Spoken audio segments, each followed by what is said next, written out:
Hello, my beautiful people. Thank you for visiting Docentes DigitalesTV.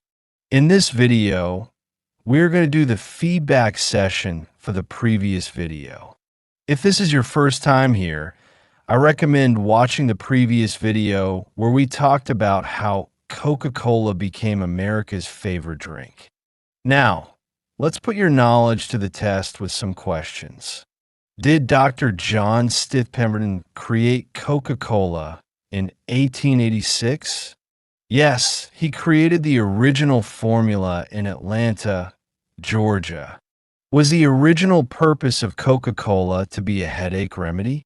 Yes, it was initially designed to cure headaches and other ailments. Did Frank M. Robinson invent the name Coca-Cola? Yes. He named it after its two main ingredients. Did Asa Candler focus only on selling Coca-Cola in Atlanta? No, he expanded the brand across the United States. Was the Coca-Cola Contour bottle introduced in 1899? No, it was introduced in 1915.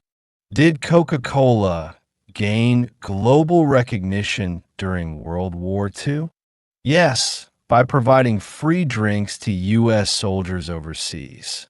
Is Coca-Cola consumed in fewer than 50 countries today? No, it is enjoyed in over 200 countries. Was the first Coca-Cola sold for 10 cents a glass? No, it was originally sold for 5 cents a glass. Did the Coca-Cola logo remain unchanged since 1886?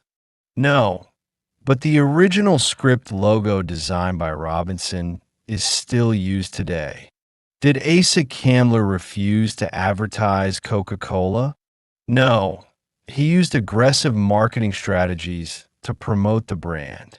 Remember to watch this video multiple times to reinforce your learning. Don't forget to subscribe to the channel to stay updated with the next videos in this amazing series on learning English and American culture. See you in the next adventure.